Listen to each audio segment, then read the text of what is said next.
하나님 아버지와 우리 주 예수 그리스도로부터 오는 은혜와 평강이 이 자리에 계신 여러분과 함께 하시기를 바랍니다. 잠깐 아이 컨택을 하고 싶네요. 네, 주부에 나와 있는 것처럼 오늘이 고별 설교입니다. 네, 혼인잔치를 했던 기억이 납니다. 혼인잔치 비유를 제가 첫 설교로 이렇게 했었는데요. 떠날 때 정도면 긴장감이 사라질 줄 알았는데 여전히 이 자리는 떨리는 것 같습니다. 담임 목사님께서 10년간은 되게 떨리는 것 때문에 고생 많이 할 거라고 이렇게 하셨는데, 10년 참 기나긴 세월을 이겨내야 될 것 같아요. 네. 우리는 며칠 전에 기쁨 속에서 성탄을 축하했습니다. 그때 시니어 합창단 분께서 기쁘다 구주 오셨네를 이렇게 불렀죠. 거리는 또 여전히 화려한 조명으로 반짝이고 우리 마음 속에는 아직 성탄의 따스한 온기가 남아 있습니다. 그런데 오늘 우리가 펼쳐든 성경 본문은요, 그 따뜻한 분위기와는 완전히 정반대입니다. 베들레헴 부근에 살던 모든 유아의 울음소리와 부모들의 비명소리가 사방에 퍼집니다. 오늘 한번 주보 한번 보시겠어요? 주보의 그림이 있는데요. 오늘 본문 말씀인 마태복음 2장 13절 바로 앞을 보면은 우리가 잘 아는 동방 박사들이 다녀갔습니다. 그들은 별을 보고 찾아와 황금과 유향과 몰약을 드렸습니다. 동방 박사들이 아기 예수께 무릎을 꿇는 장면이 나오는데요. 얼마나 영광스러운 이렇게 장면으로 보이나요? 요셉과 마리아는 생각했을 겁니다. 이제 고생 끝이다. 이 아이가 정말 왕이 되려나 보다. 하지만 그 영광은 잠시였어요.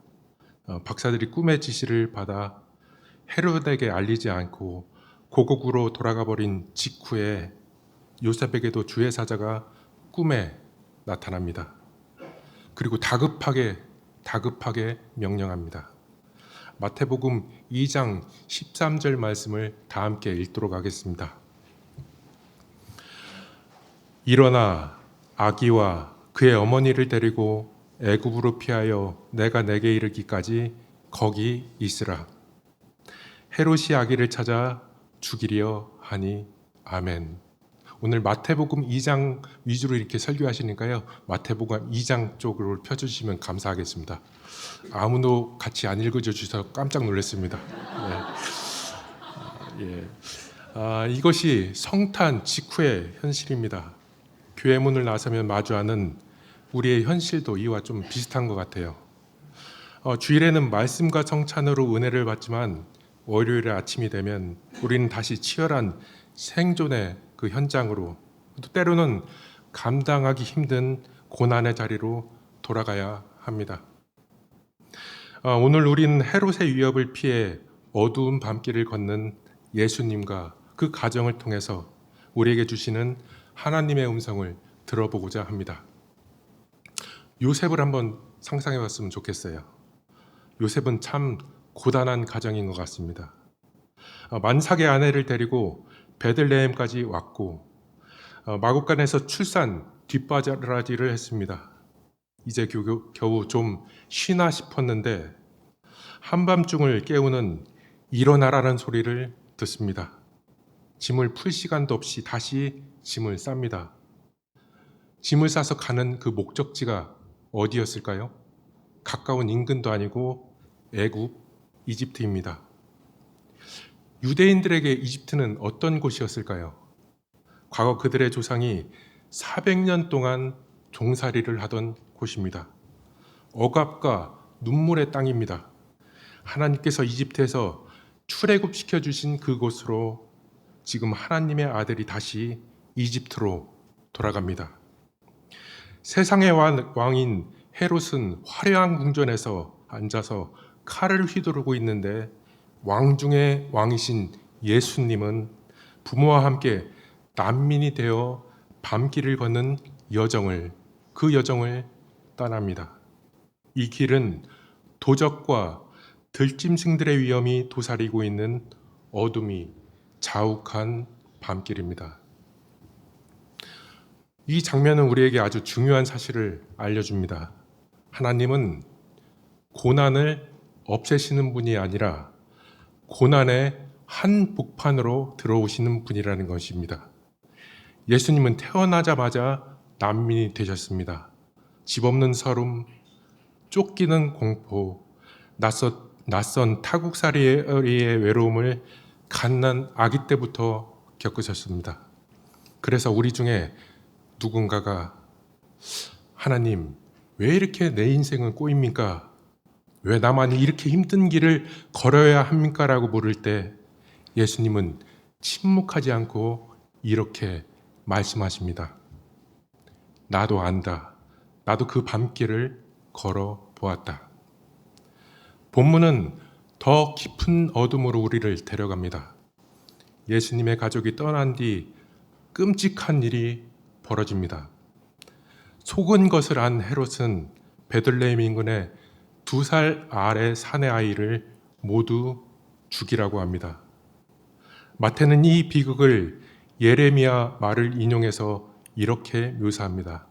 마태복음 2장 18절 말씀을 함께 읽도록 하겠습니다. 네. 라마에서 슬퍼하며 크게 통곡하는 소리가 들리니 라헬이 그 자식을 위하여 애곡하는 것이라. 아멘. 참으로 불편한 본문입니다.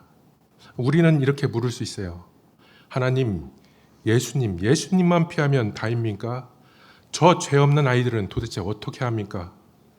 참, 이것은 신앙생활을 하면서 우리가 마주하는 가장 아픈 질문인 것 같습니다.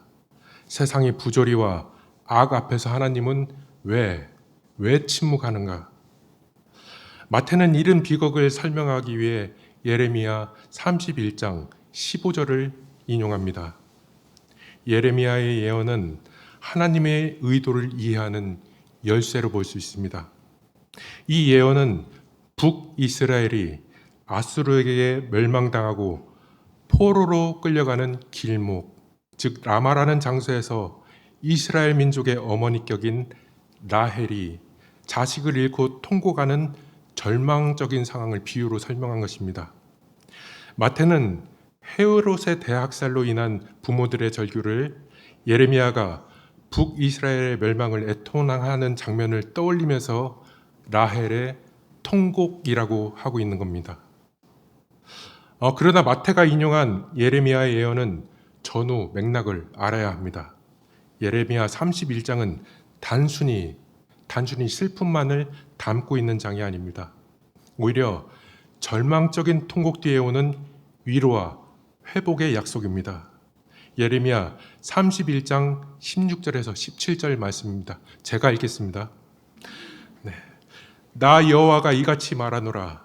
내 통곡 소리를 멈추라. 내 눈물을 그치라. 내 일에 삭을 받을 것인즉 그들이 적국의 땅에서 돌아올 것이라. 나 여호와의 말이니라. 너의 장래에 소망이 있을 것이라. 내 자녀가 자기들의 경내로 돌아오리라. 아멘. 마태가 이 예언을 인용한 이유는 헤롯의 박해 같은 끔찍한 고난이 영원한 절망으로 끝나지 않는다는 것을 이 독자들에게 또한 우리들에게 깨닫게 합니다. 마태는 우리 삶의 고난 중에도 그 고난을 넘어설 희망을 보여주고 있는 것입니다. 예레미야의 말씀과 같이 오늘 우리가 함께 읽은 구약의 말씀 이사야서 63장도 광야 시절의 이스라엘을 떠올리며 하나님의 마음을 이렇게 전합니다. 이사야서 63장 9절인데요. 제가 읽겠습니다. 그들의 모든 환난에 동참하사 자기 앞에 사자로 하여금 그들을 구원하시며 그의 사랑과 그의 자비로 그들을 구원하시고 옛적 모든 날에 그들을 드시며 안으셨으나. 여기서 제가 환난에 동참하다는 것을 2번 반복했는데요. 중요하다는 얘기입니다. 그들이 괴로워할 때 하나님도 괴로워하셨다는 것을 원문에서는 이렇게 해석할 수도 있습니다. 베들레헴 아이들이 죽어갈 때 이스라엘의 아들들의 어머니인 라헬이 통곡할 때 하나님은 저 멀리 하늘에서 팔짱 끼고 구경하신 것이 아닙니다. 그분은 찢어지는 가슴으로 그 환난 속에 동참하셨습니다. 하나님은 악을 행하는 헤롯을 당장 벼락으로 치시는 대신에 스스로 가장 연약한 아기가 되셔서 그 폭력의 희생자가 될 준비를 하셨습니다. 예수님의 피난은 살기 위한 도망이 아니라 훗날에 십자가에서 모든 이들의 눈물을 닦아주기 위한 준비된 고난입니다. 예수님께서 인간으로 이 땅에 오신 신비가 바로 여기에 있습니다. 전능하신 하나님께서 모든 권능을 잠시 내려놓으시고 고통으로 눈물 가득 찬 인간의 모습으로 이 땅에 오신 것은 우리가 겪는 모든 고난에 직접 동참하겠다는 가장 확실한 사랑의 선언인 것입니다. 예레미야와 이사야의 예언처럼 하나님은 잔인한 폭력과 절망 속에서 자녀를 잃고 통곡하는 라헬의 슬픔을 전혀 외면하지 않으셨습니다. 하나님은 위로의 손길을 거두지 않으시고 그 곁을 묵묵히 지키십니다.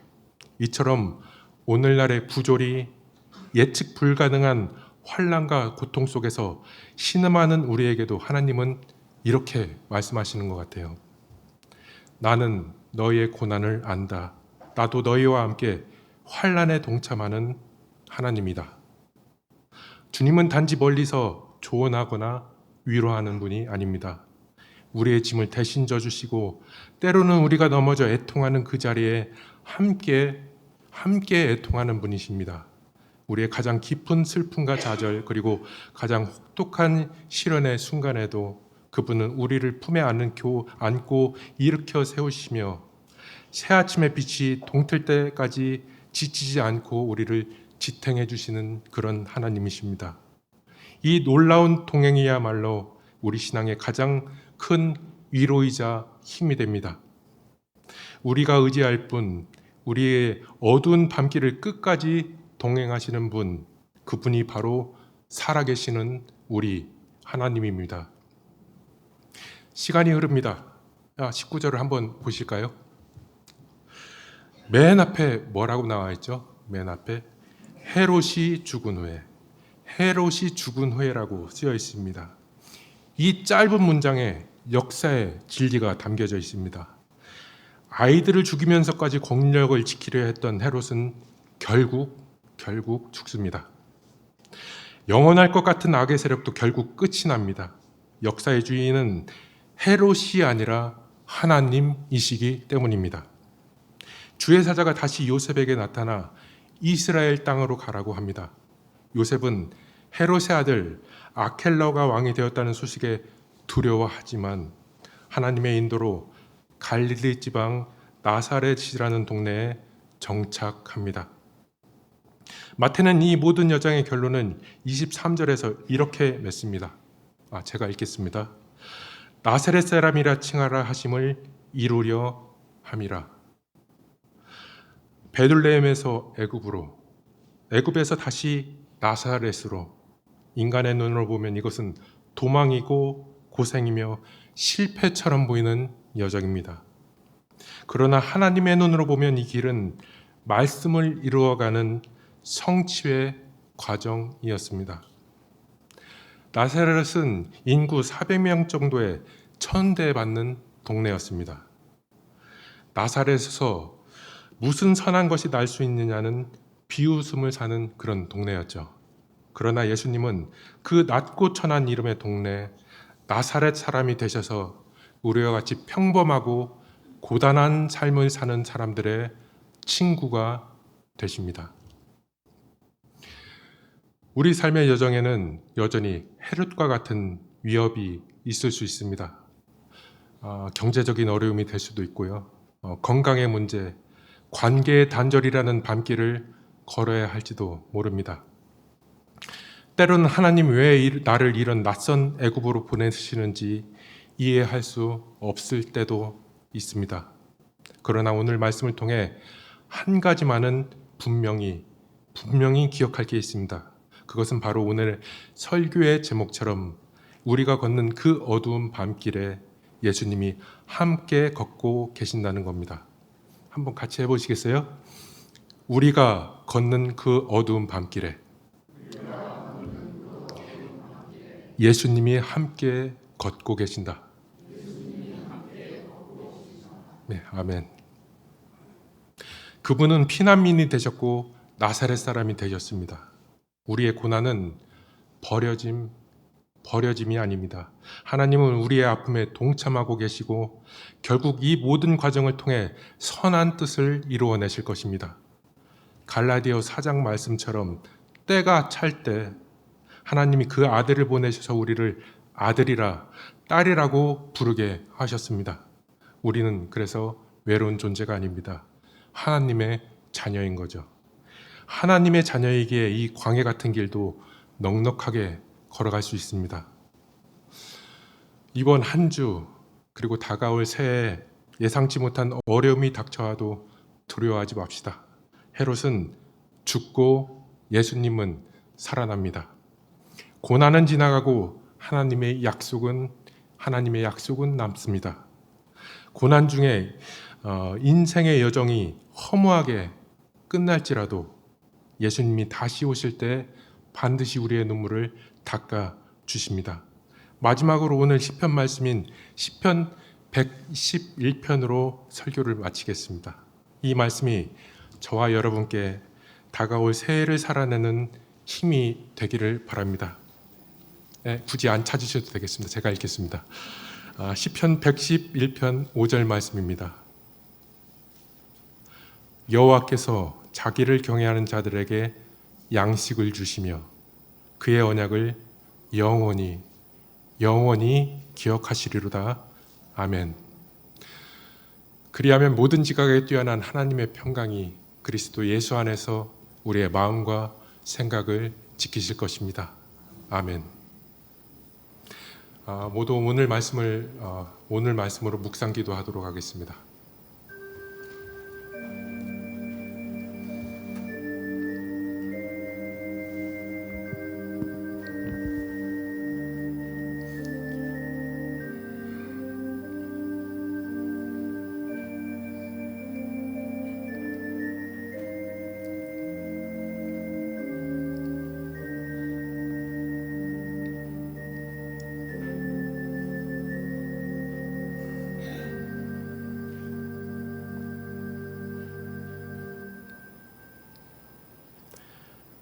자비로우신 하나님, 우리가 고난의 길을 걸을 때 홀로 걷지 않음을 기억하게 하소서.